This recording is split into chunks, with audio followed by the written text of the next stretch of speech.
Seguimos en este itinerario en la carta a los Hebreos. Anoche la palabra nos hablaba de volver a Jesús. A veces confundimos iglesia o religión con Jesús. No es lo mismo. La iglesia debería ser una expresión de Jesús y nuestra vida eclesial debería ser una expresión de la nutrición que Jesús provoca en nosotros a través de la palabra y del Espíritu. Pero a veces nos desvinculamos de Jesús y quedamos amarrados a la vida religiosa de una iglesia.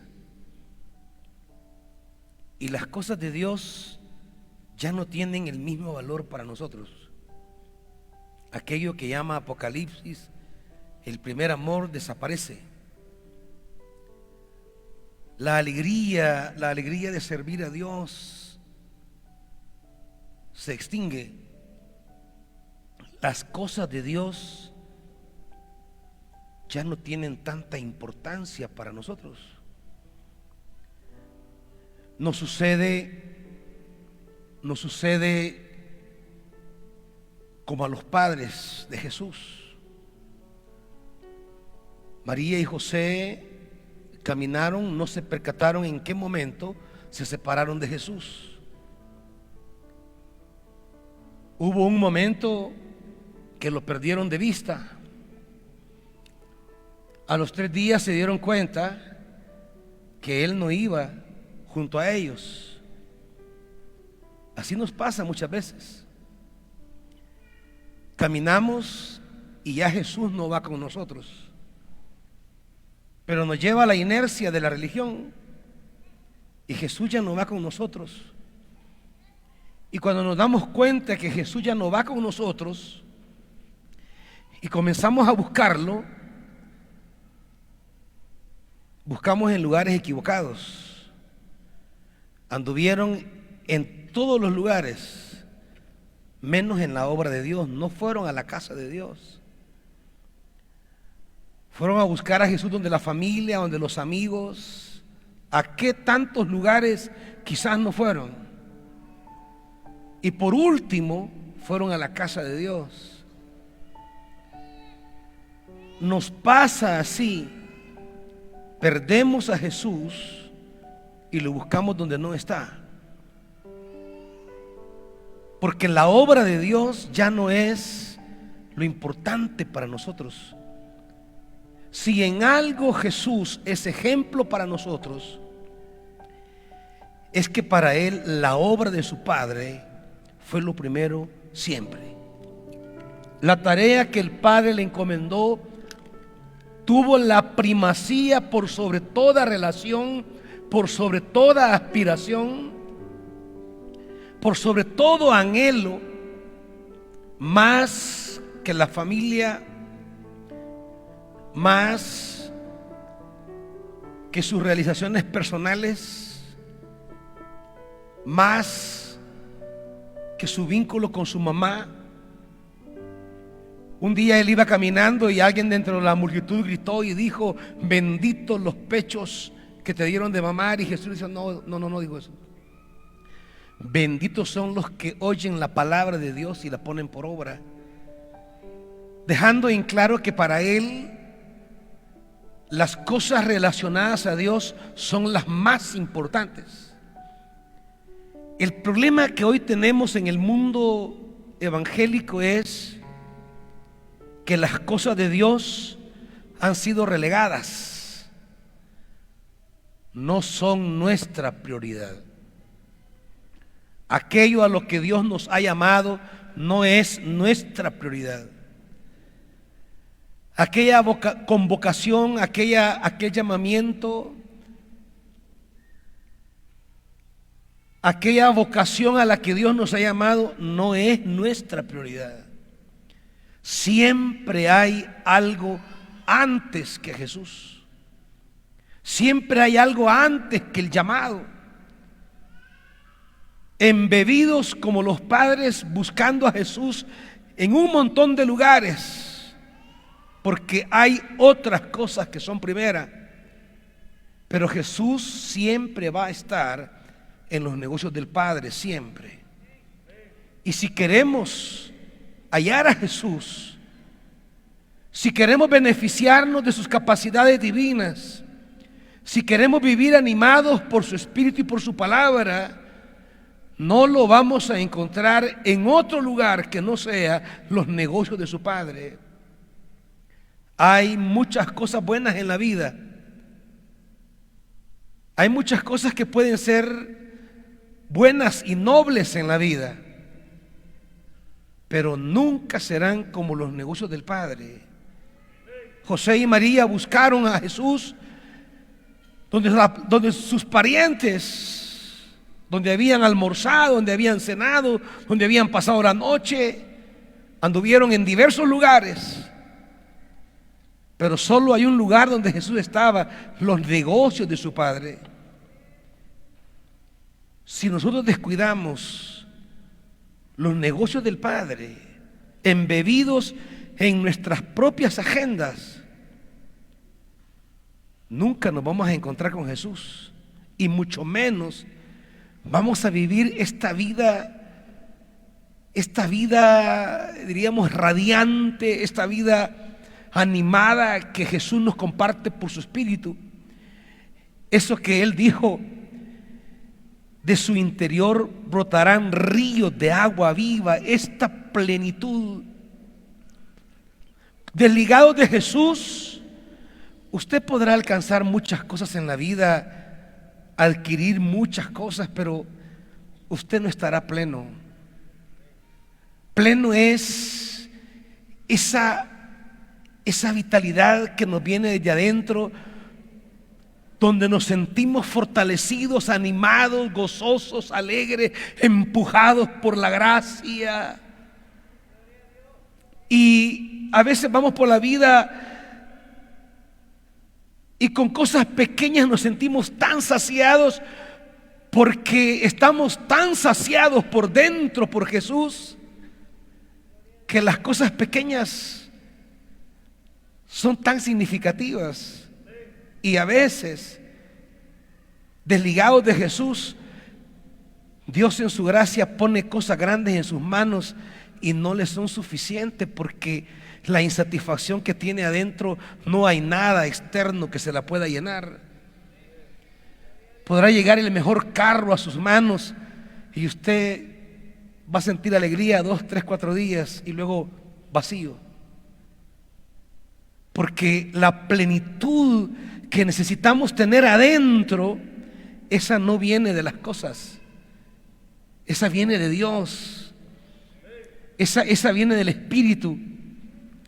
Esa satisfacción en la que vamos avanzando, a veces con las cosas básicas, pero vamos plenos, porque por dentro hay un río que nos salta, y ese es el Jesús que tenemos en los evangelios.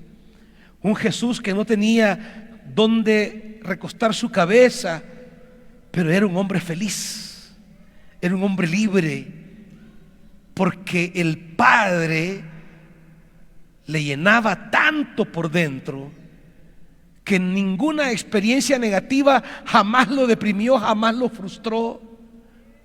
No era un hombre frustrado en la vida, aunque no tenía tantas cosas que a veces nosotros tenemos, y aún así no tenemos alegrías ni felicidades, porque él tenía lo fundamental. Él vivía para las cosas que Dios le había encomendado. Él vivía para aquellas cosas que el Padre le dijo, le confió. Él vivía para eso, y eso agradaba a Dios. Y como decíamos ayer, cuando Dios hablaba de Jesús, Él siempre decía: este es en quien yo me alegro, Este hombre es en quien yo me complazco. Este es el que me llena, me agrada.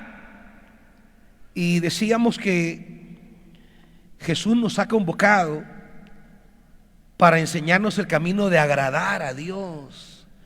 Esto no es cosa de religiosidades, es cosa de decir: Dios, ¿cómo yo te agrado a ti? ¿Cómo agradar a Dios? ¿Cómo vivir una vida que camine con Dios? Es que una cosa es estar ligados a una dinámica eclesial, que no es malo, a una dinámica de servicio religioso, que no es malo, pero si solo es eso, eso nos llevará a una rutina, y la rutina mata.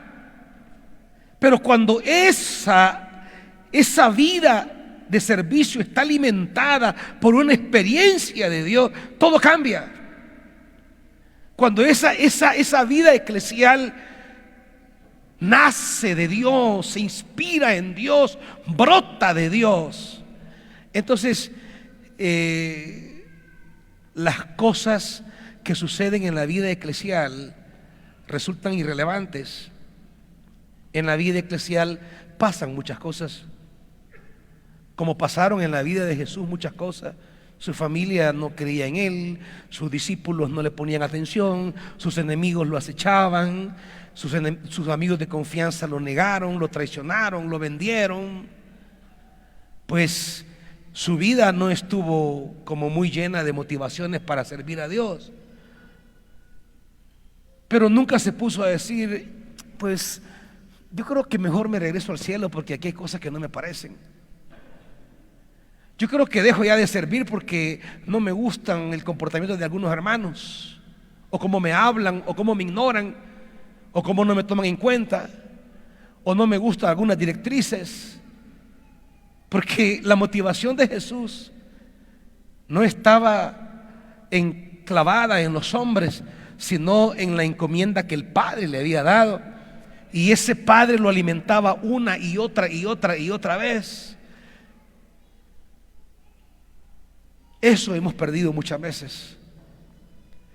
Necesitamos recobrar una palabra tan corta pero tan grande, y es la palabra fe. Acompáñenme a Hebreos capítulo 11. Quisiera pedirle un poquito más de monitor, por favor, hermano. Capítulo 11, a la carta a los Hebreos. Leeremos un versículo para tratar de entender el tema de la fe que necesitamos recuperar. Hebreos 11, versículo 6. Hebreos 11, 6. Leemos la escritura: en realidad, sin fe es imposible agradar a Dios, ya que cualquiera que se acerca a Dios tiene que creer que Él existe y que recompensa a quienes lo buscan. A quienes lo buscan. Padre, a veces hemos buscado donde no es, y al no encontrarte donde no estás, nos desorientamos, nos desmotivamos. Permítenos esta noche entender dónde buscarte, cómo buscarte, para poder agradarte y para poder recibir tus promesas maravillosas a nuestra vida. Enséñanos a buscarte con fe. Espíritu Santo, enséñanos el camino de la fe esta noche. En el nombre de Jesús. Amén. Siéntense, amados. El autor vincula dos cosas en este texto: la fe y el agradar a Dios. Pero la fe no es una creencia. La fe no es una acción del intelecto. La fe es un movimiento en la vida. Son opciones que tomamos, son decisiones que asumimos, son caminos. La fe son respuestas que damos cuando Dios me habla, y eso hablábamos en el mensaje anterior. Cuando Dios quiere intervenir en nuestra vida, cuando Dios quiere conducirnos a niveles de existencia de mayor plenitud, cuando Dios quiere sacarme de un estado de esclavitud y de descenso, y quiere elevarme y conducirme a una plenitud, a una vida realizada, Dios me envía una palabra, pero yo debo responder con fe a esa palabra. ¿Qué significa responder con fe a esa palabra? ¿Cómo yo puedo saber si tengo fe esta noche? ¿Cómo puedo saber si yo estoy respondiendo con fe?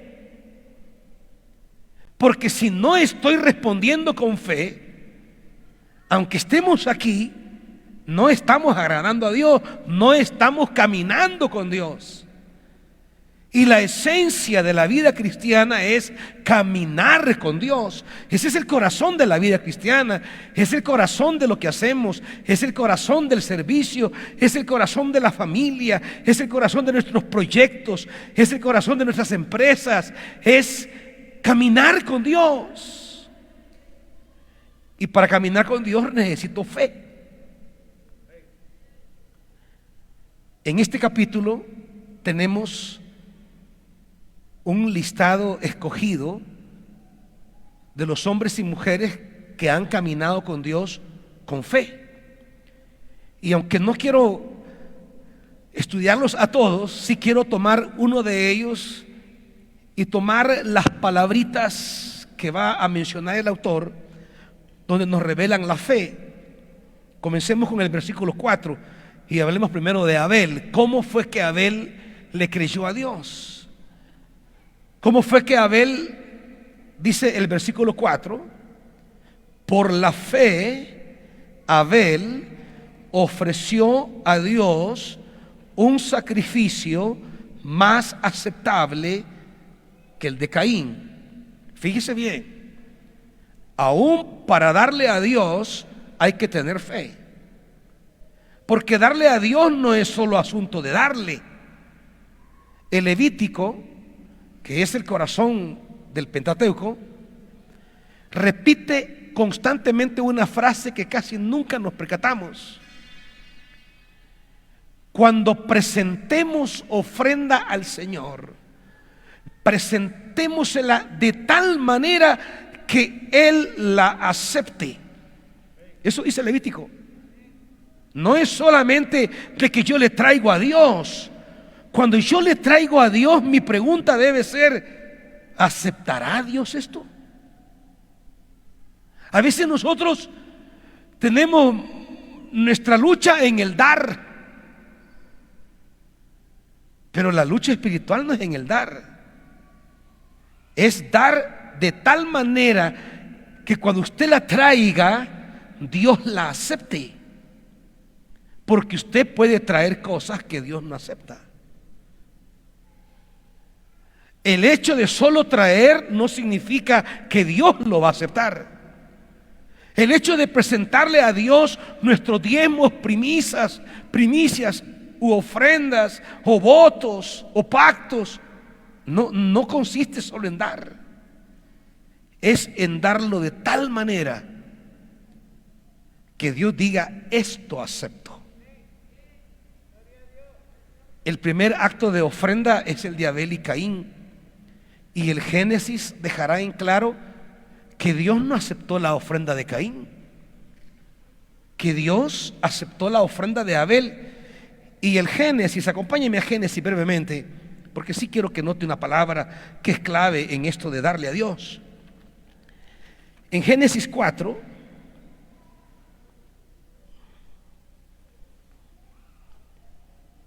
versículo 2, fíjese bien, si tiene a la lectura, léalo, si no, vea conmigo.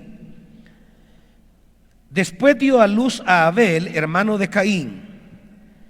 Abel se dedicó a pastorear ovejas, mientras que Caín se dedicó a trabajar la tierra. Y oiga esto, tiempo después, Caín presentó una ofrenda del fruto de la tierra. ¿Está mal esto? ¿Tiene algo de malo esto? No. ¿Y por qué Dios no la acepta? ¿Por qué Dios valora la ofrenda de Abel? Dice versículo 4: Abel también presentó al Señor lo mejor de su rebaño, es decir, los primogénitos con su grasa, y el Señor miró con agrado a Abel y a su ofrenda, pero no miró así a Caín ni a su ofrenda. Ahora le pregunto, ¿qué fue lo que no le pareció a Dios de la ofrenda de Caín? ¿Y qué fue lo que le pareció a Dios de la ofrenda de Abel? Hebreo dice que Abel lo hizo por la fe, pero la pregunta es, ¿dónde estuvo la fe? Los dos presentaron ofrenda, pero ¿dónde estuvo la fe de Abel en el ofrendar? ¿Y dónde estuvo la ausencia de Caín en el ofrendar? El Génesis lo dice de una manera tan preciosa. Abel no solo presentó una ofrenda, ¿qué dice el pasaje? Presentó lo mejor de su rebaño. Eso es fe. Cuando usted le trae al Señor lo mejor, no una ofrenda cualquiera, mucho menos un sobrante, menos el billete más viejo y menos lo que le queda. No, lo mejor. Le presentó sus primogénitos. ¿Dónde está la fe de Abel? La fe de Abel está en entender que a Dios no se le da cualquier cosa, que a Dios no se le da lo que no nos cuesta, que a Dios no se le da un sobrante, que a Dios no se le da lo que queda, que a Dios se le da de forma especial. Cuando usted viene a la casa de Dios, de verdad le trae lo mejor. De verdad viene con un esmero de decir, voy a la casa de mi Padre y le quiero llevar lo mejor. Le traemos lo mejor a Dios.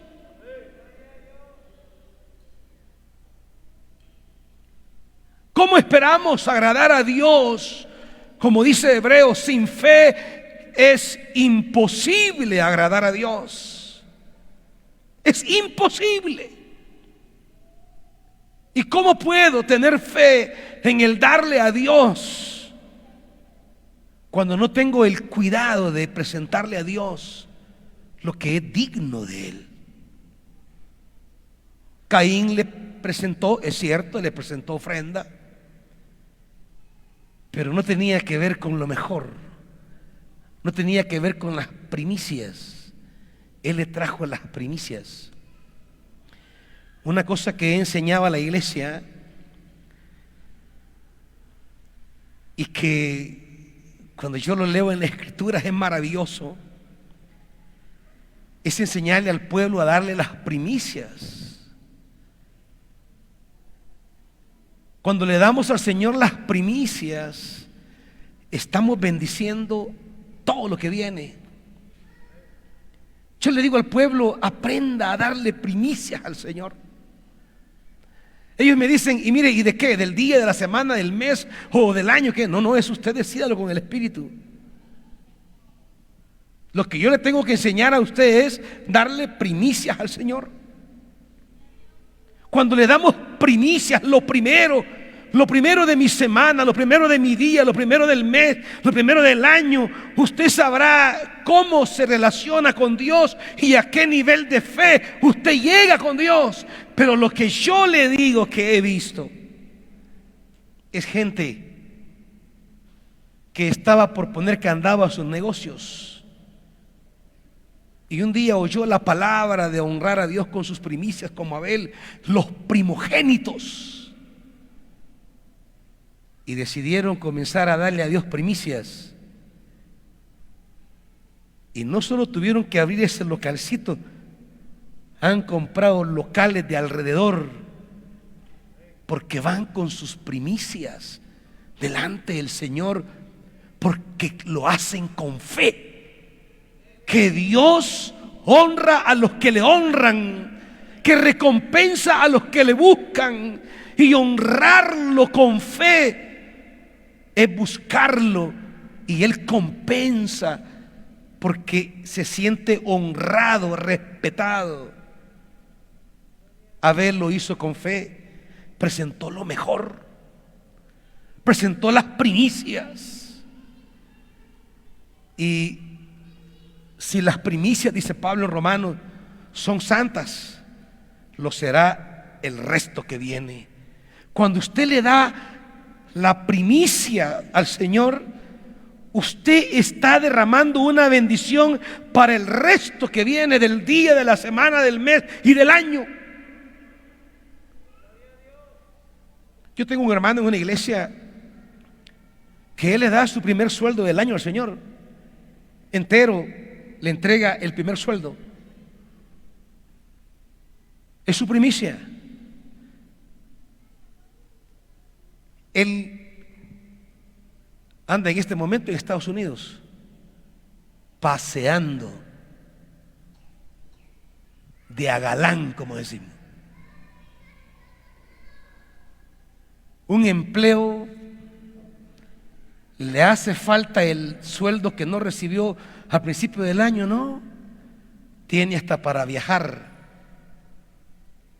tiene hasta para ir a ver a la familia, tiene hasta para que le den la visa americana, tiene para ir en primera clase, tiene para ir a pasear. No le hace falta el sueldo de su primer mes del año, porque Dios tiene poder para darte mucho más de lo que tú le das a Él. Pero es la fe. Cuando Dios mira la ofrenda de Caín, sí, está bueno. Pero mira la ofrenda de Abel y dice: esto me agrada, esto me fascina, esta es fe. No me trae lo que le salió al camino, no me trae lo que le alcanzó, no me trae lo que le sobró, no me trae simplemente una ofrenda, me trae lo mejor. Y me trae los primogénitos. Volviendo a Hebreos,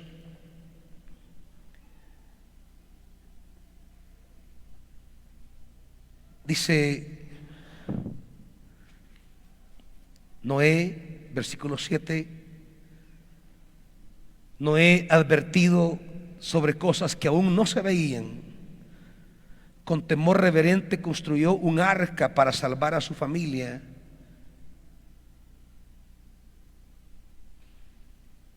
Cuando pensamos en Noé, debemos pensar en alguien que salva a su familia.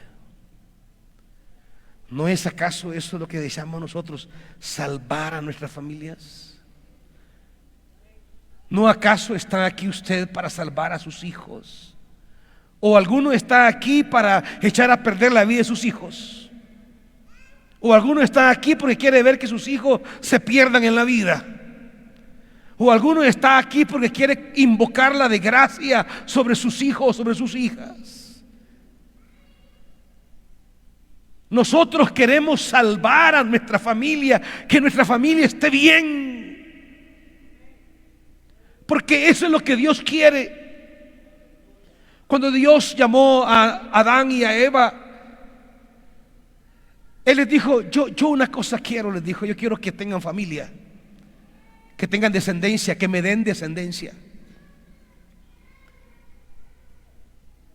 Y lo que Adán y Eva le perdieron a Dios fue la descendencia.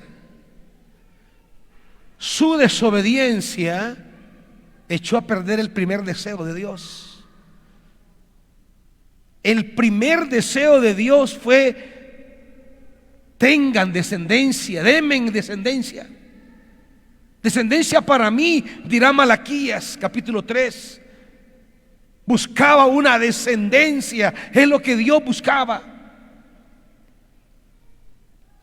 Y Adán y Eva cometieron un error que quebró el primer deseo de Dios: un hijo asesinado y un hijo perdido en el mundo. Un Caín vagabundo y un hijo asesinado. ¿Acaso eso deseamos nosotros para nuestros hijos? ¿Cómo quieren que sean conocidos sus hijos? ¿Hasta dónde van a llegar sus hijos? ¿A dónde llevarán sus hijos? ¿Conquistarán sus hijos la puerta de sus enemigos, como dice el Salmo? ¿Serán sus hijos levantamiento para ustedes? Esto tiene que ver con lo que usted hace. Eso no es cosa del azar ni de la suerte. Adán y Eva cometieron un error que les hizo perder a la familia.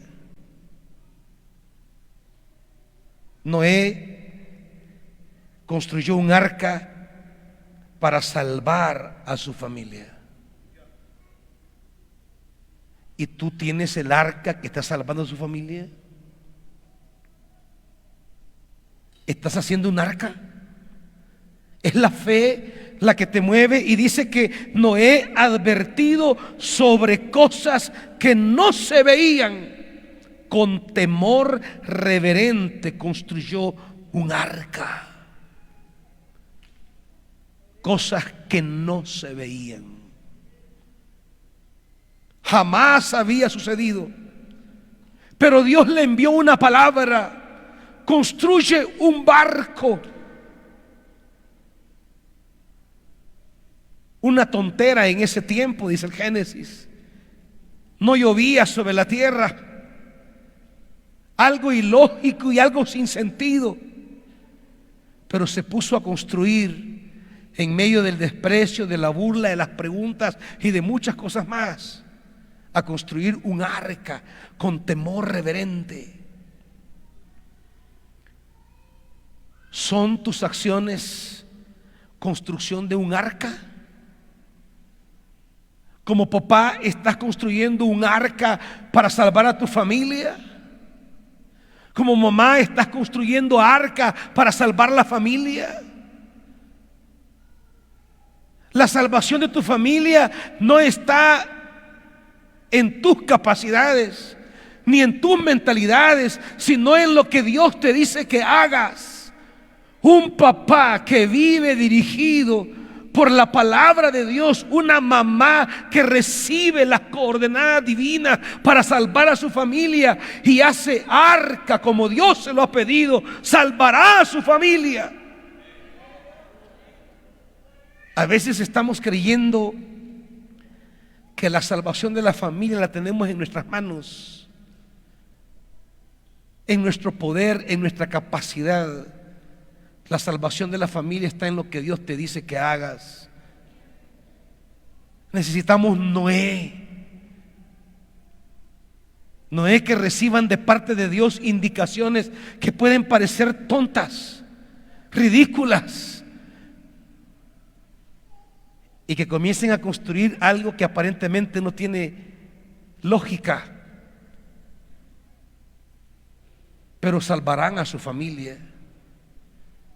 Se burlarán de ti quizás porque tus hijos tienen una vida de servicio a Dios. Se burlarán de ti quizás porque tú no caminas con ellos en sus senderos. Se burlarán de ti quizás porque tú no compartes sus perspectivas. Pero debes entender algo. Lo que importa no es complacer a tus amigos, sino salvar a tu familia. Es eso lo que importa. Y cuando el día malo llegó, cuando el torrencial se abrió, Noé estaba tranquilo porque había salvado a su familia. Hablando de familia, me gusta mucho el pasaje del versículo 23. Podría decir mucho de esta fe, pero el tiempo no vuela. Y dice el versículo 23: por la fe, Moisés recién nacido fue escondido por sus padres durante 3 meses porque vieron que era un niño precioso y no tuvieron miedo del edicto del rey. Resulta extraño que el texto diga que por la fe vieron que era un niño precioso. Para que un padre vea a un niño precioso no necesitamos fe. Si todo papá mira lindo al cipote, al muchachito, aunque cuando nacen todos somos feitos, ¿va? Y todos ahí feíto, y usted, ay, qué lindo el niño, ¿va? El papá, uno de papá, mira precioso a su hijo cuando nace. Mira precioso a su hija cuando nace. Linda. Porque lo miramos con amor. Lo miramos con todo eso que uno anda adentro. Dice, esto es hermoso. No se necesita fe para ver a un niño hermoso. El amor de padre nos lo hace ver hermoso. Pero ¿qué quiere decir el texto? Que por la fe Moisés fue escondido porque sus padres vieron que era niño hermoso. El texto que nos ayuda a entender mejor esto es Hechos. Porque no es que ellos vieron un niño hermoso. Dice Hechos capítulo 7, versículo 20: en aquel tiempo nació Moisés y fue agradable a los ojos de Dios. Era sumamente hermoso. Esto lo que quiere decir es que cuando los padres vieron a Moisés, no es que vieron a un niño bonito físicamente necesariamente. Cuando vieron a Moisés, vieron en Moisés algo de Dios. No solo vieron un hijo, vieron un siervo ante los ojos de Dios. No lo escondieron porque era su hijo. No lo escondieron porque era bonito, sino que por la fe ellos discernieron, se dieron cuenta, se percataron que este niño era estimado a los ojos de Dios, que en este niño Dios iba a hacer algo trascendental para Israel. Nosotros como padres necesitamos esa mirada, porque a veces nuestra mirada es tan humana. Solo vemos lo físico, lo sentimental, pero casi nunca discernimos qué hará Dios con este niño. Los padres de Moisés se dieron cuenta de algo cuando lo vieron. La fe les hizo ver que este niño tendría una trascendencia, y por eso lo escondieron, lo cuidaron, lo protegieron, lo preservaron, porque se dieron cuenta que ese niño era valioso a los propósitos de Dios. ¿Cuántas veces nosotros no tenemos esa fe cuando vemos a nuestros hijos? Tenemos buenos deseos, tenemos buenas intenciones, y qué padre no lo tiene. Pero no estoy hablando de las buenas intenciones naturales que como padres tenemos. Estamos hablando de un compromiso que como padres adquirimos delante de Dios cuando descubrimos que nuestros hijos serán instrumentos de Dios. El Espíritu nos revela qué es lo que hará con nuestros hijos, y entonces nosotros tomamos decisiones, caminos que llevan a preservar a este niño, porque este niño ya no es cosa mía, es cosa que Dios lo va a levantar, que Dios lo va a usar, que Dios se va a glorificar, y yo tengo que cuidárselo a Dios, no a mí. No puedo tomar cualquier decisión loca, no puedo tomar cualquier rumbo deschavetado, desorganizado, desorientado. Cuando vemos a nuestros hijos solo manejados con nuestra psicología humana, sí los queremos, sí les deseamos buenas cosas, pero hay momentos en la vida donde a veces nos enloquecemos y tomamos decisiones que les afectan a ellos. Pero cuando hemos llegado a un nivel de fe como el de los padres de Moisés, que entendieron que no era simplemente su hijo, que Dios les había encomendado a alguien que Él levantaría para glorificar su nombre. Cuando ellos entendieron que más que de ellos era de Dios el niño, cuando ellos entendieron que más que su amado hijo era un siervo de Dios, entonces ellos arriesgaron la vida, tomaron decisiones no orientadas para sí mismos, sino para preservar, para guiar, para estimar a este niño. A veces decimos, quiero a mis hijos, pero tomamos decisiones que los destruyen.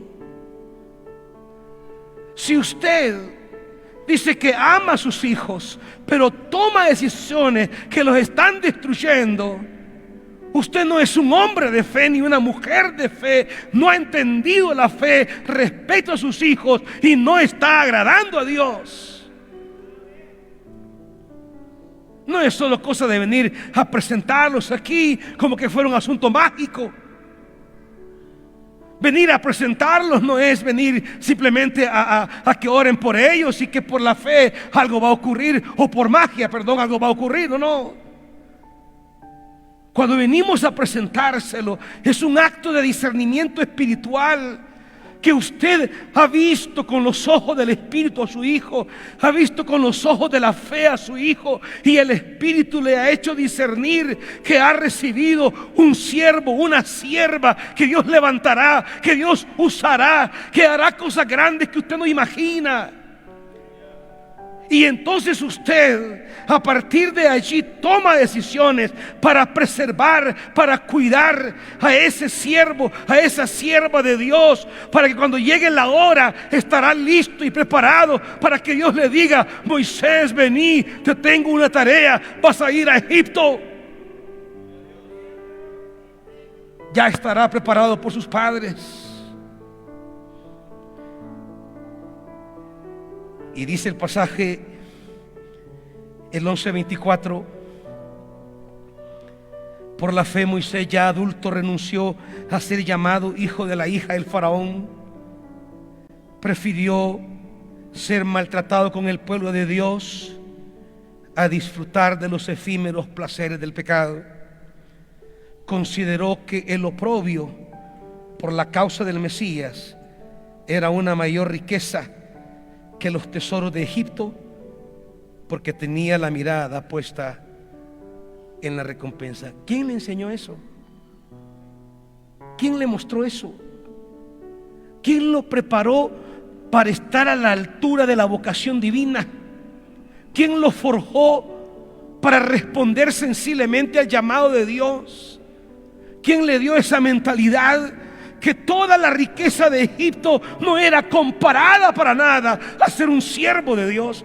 Regáleme un poquito más de monitores, por favor. ¿Quién le enseñó? ¿Quién le enseñó? Moisés pudo tener toda la gloria del faraón. Es como que usted realice un sueño americano y tenga todo lo que el imperio le da. Y a veces trabajamos para que nuestros hijos tengan todo eso, pero son siervos. Serán instrumento en las manos de Dios para abrir procesos históricos de vida. ¿Quién le enseñó a Moisés a estar a la altura de la voz de Dios? ¿Quién le enseñó que Faraón y toda su riqueza no es comparable a lo que Dios te puede dar? ¿Quién le enseñó que la gloria humana, por muy esplendorosa que parezca, no es comparable a subir a la montaña y bajar con el rostro brillante después de haber estado con Dios? ¿Quiere el brillo de Egipto o el brillo del Sinaí? ¿Quién enseña esas cosas? ¿Quién prepara para esas cosas? ¿Quién dirige? Usted, papá, usted, mamá. Pero si es mujer de fe, si es hombre de fe, esa gente agrada a Dios. Cuando ustedes vean a sus hijos con fe y descubran a los que Dios los ha convocado y aprendan a comportarse como hombres y mujeres de fe respecto a sus hijos, Dios hará cosas grandes y sublimes con sus hijos.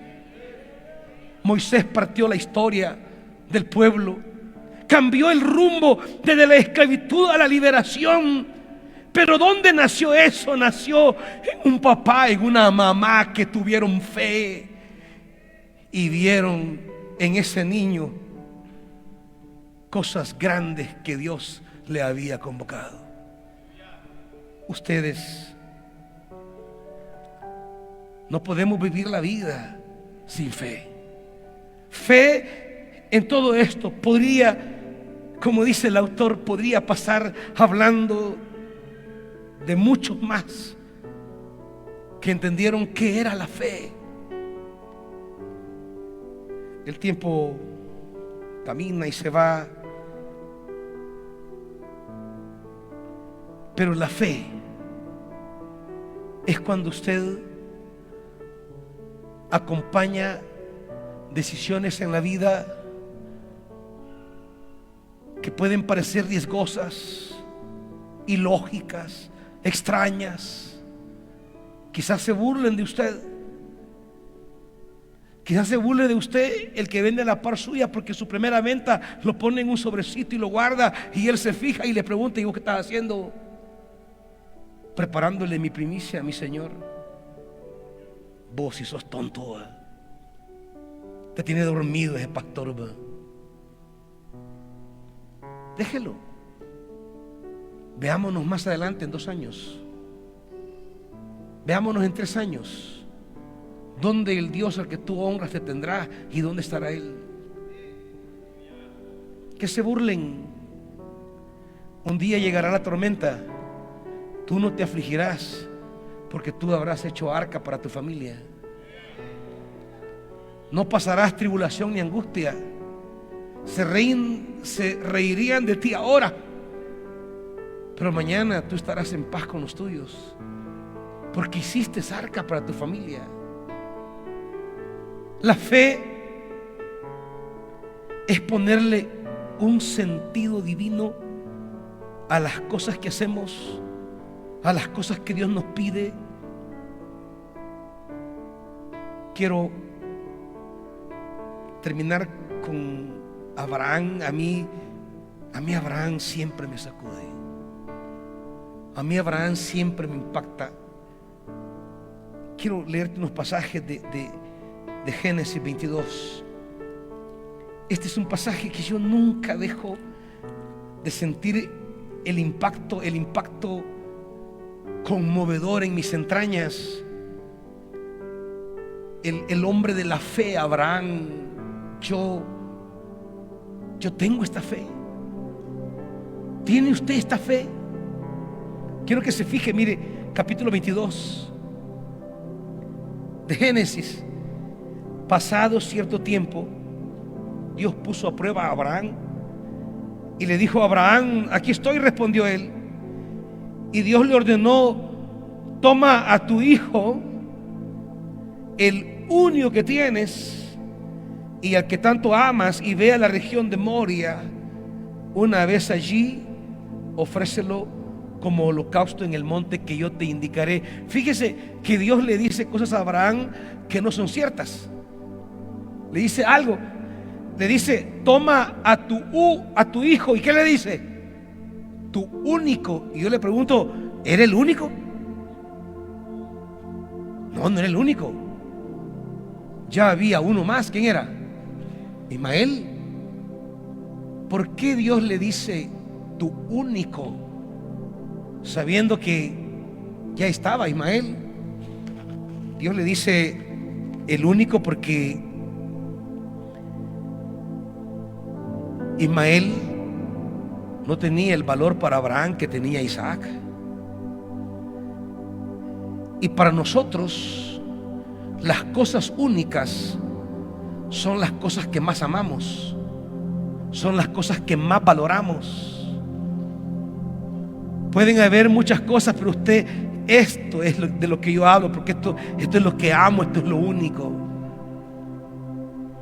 Y ten en cuenta esto: cuando Dios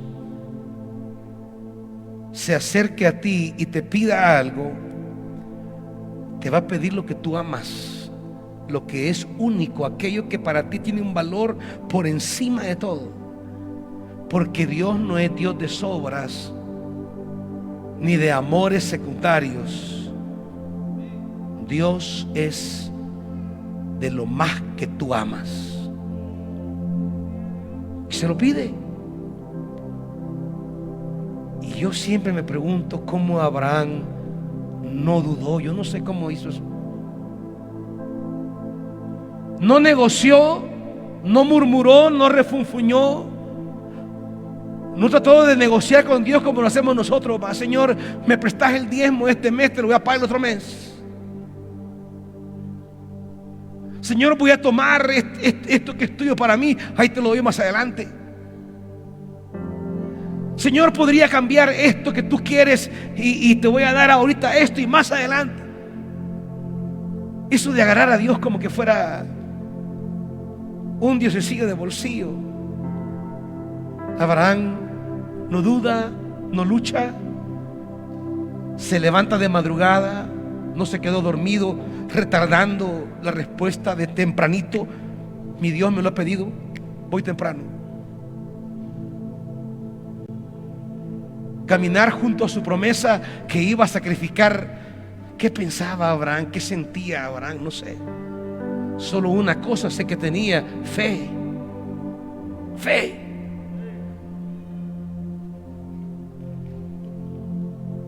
Y Dios compensa esa fe. ¿Usted conoce el relato? ¿En qué termina? Pero quiero terminar con la lectura de este pasaje.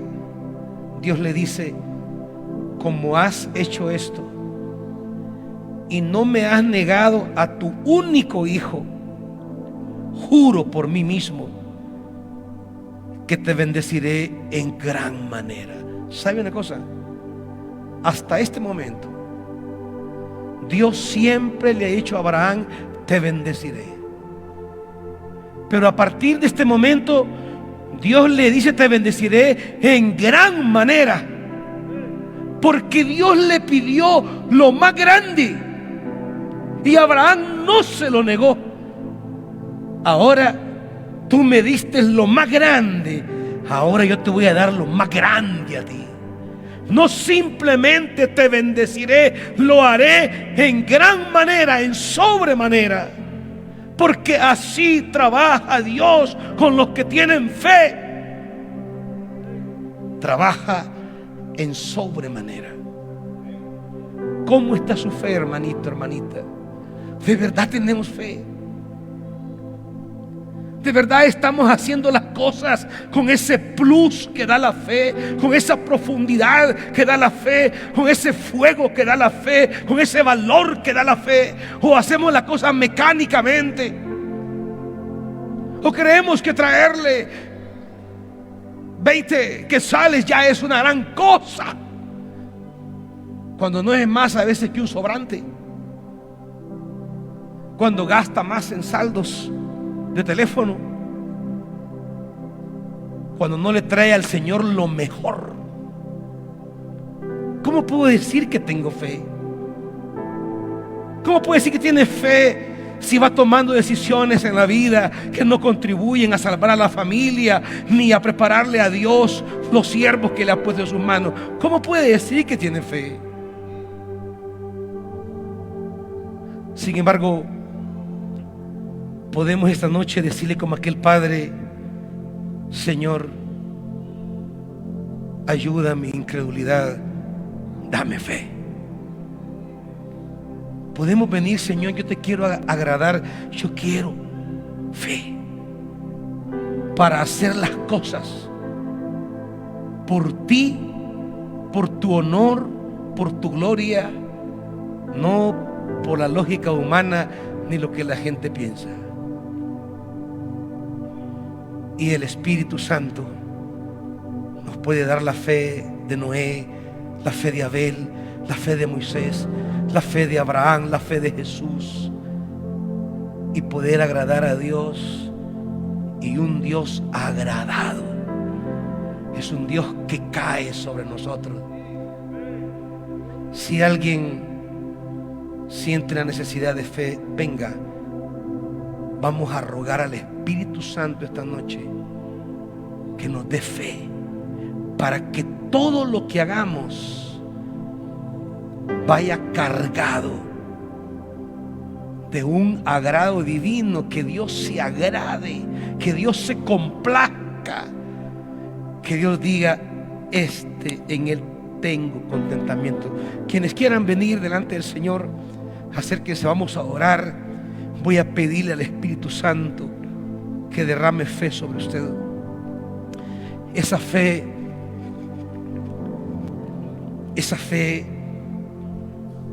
que necesitamos para que todo lo que hay alrededor nuestro, para que toda la obra de nuestras manos, para que nuestra descendencia, para que sus hijos y los hijos de sus hijos, para que su descendencia sea relevante, estén a donde estén, porque no es asunto de geografía, es asunto de agradar a Dios. Tu descendencia crecerá y será grande, esté donde esté, porque la clave es una descendencia bañada por la fe. Es tiempo de tomar la fe como estructura fundamental de todo lo que eres, de todo lo que haces, de todo lo que tienes. Mira a tus hijos y míralos como siervos de Dios, como aquellos en quienes Dios se glorificará.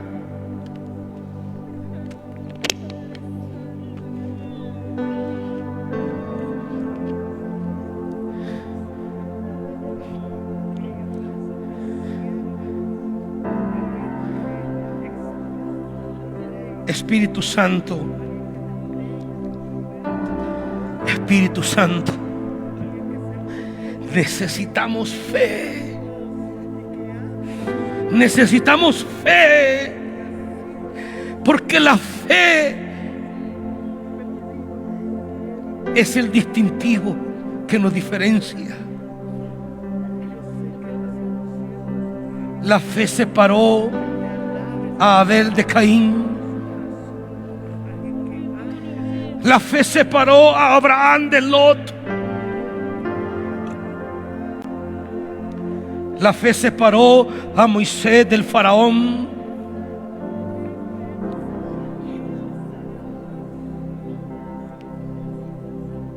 Es la fe. No es el poder, no es la riqueza, no es el lugar. Es la fe, porque la fe mueve la mano de Dios, y la mano de Dios obra donde sea. La mano de Dios se mueve donde sea. Lo que levantará a tu descendencia es tu fe.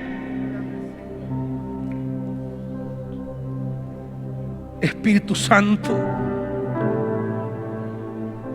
aquí hay padres, hay madres que más allá de sus pensamientos o ideales quieren vivir bajo el río de la fe, bajo el flujo de la fe, porque quieren agradarte. Y un Dios agradado es un Dios que extiende su mano por todas tus generaciones.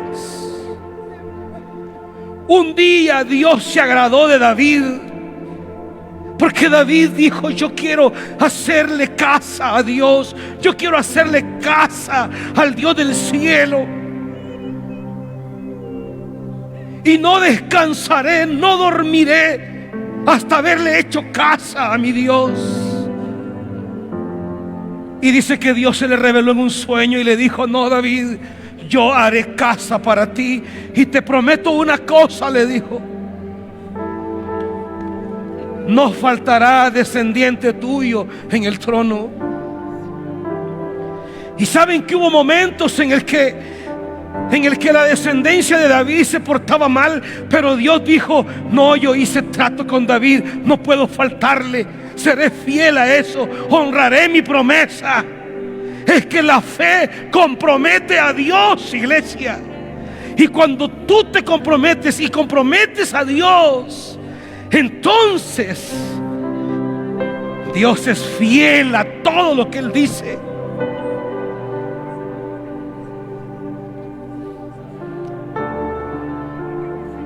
Oh Señor, Señor, Dios de Abraham, Dios de Isaac, Dios de Jacob, queremos agradarte. Danos fe, llénanos de fe, para que todos los actos que emprendamos en la vida sean una respuesta a tus propósitos, a tu palabra, a tus deseos. Queremos ser hijos que quieren complacer a papá, porque ese papá complacido es un Dios que nos rodeará de maravillas, de hazañas, de prodigios, de milagros, de promesas, de tierra.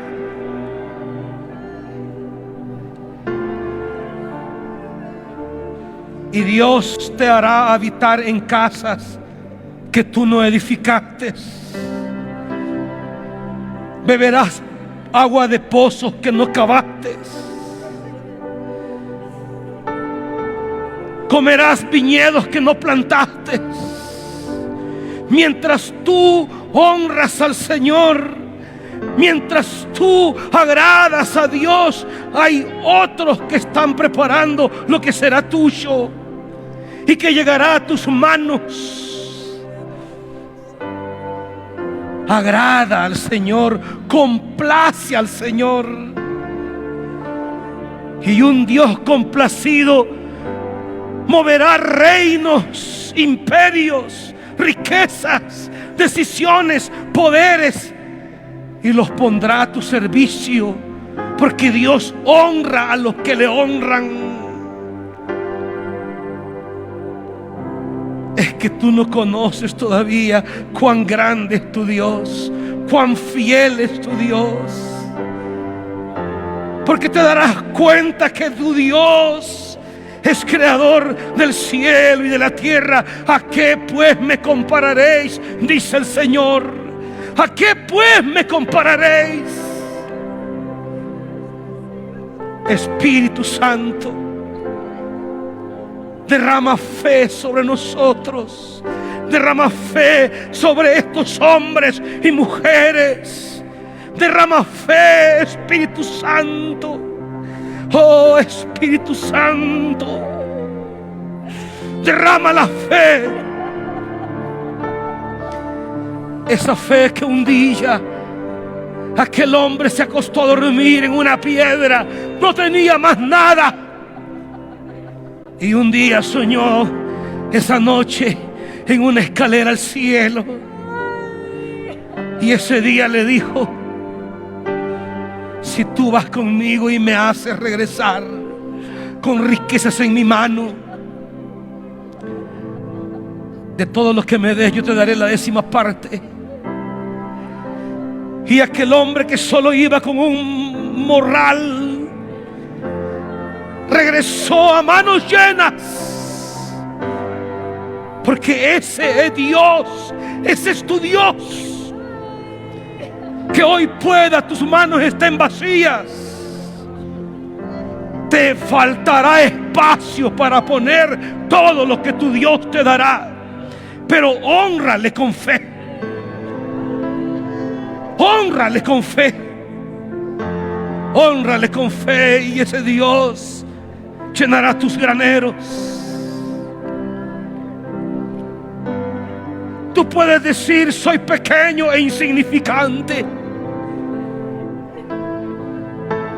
¿Acaso no es tu Padre el creador del cielo y de la tierra? ¿Acaso el Santo que te ha traído hasta aquí no es el dueño del oro y de la plata?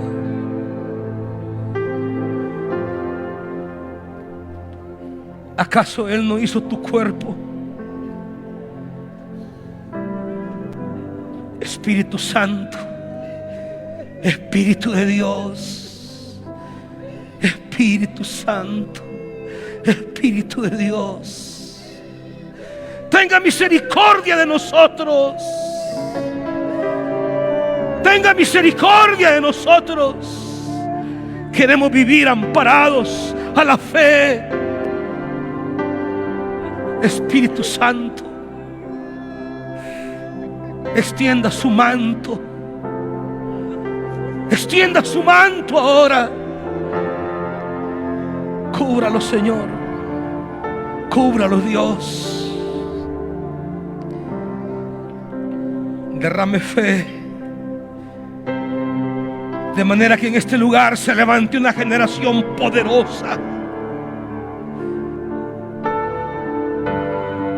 que conquistará la puerta de sus enemigos. Oh Dios, Espíritu Santo, muévete como al principio de la creación. Muévete, Espíritu Santo. Muévete, Señor. Llena de tu fe. Levanta hombres y mujeres de fe. Levanta nuevos Abeles, nuevos Noé, nuevas Déboras, nuevo David, nuevos Abrahames, nuevos Moisés. Levanta, Dios, Espíritu Santo. Espíritu de Dios,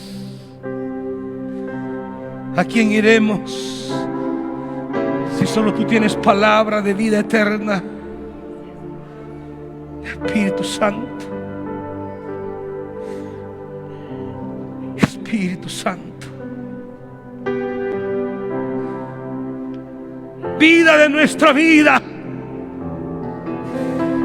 atiéndenos.